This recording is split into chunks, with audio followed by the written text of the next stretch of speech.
So I got these non-marring Pittsburgh Automotive from Harbor Freight. Now originally these are $50, but you guys know they always have sales, so I was able to get these for $21, $21.99 plus tax. I have two sets of these. I got these, and then I got the Bowens. I just did a video on those two. About these is it comes with a hard case. And there they are. That I'm going to be using the 21mm and the 7/8, 22mm, basically.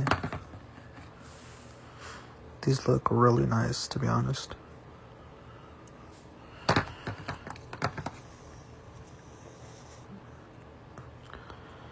And here they are against the Bowens.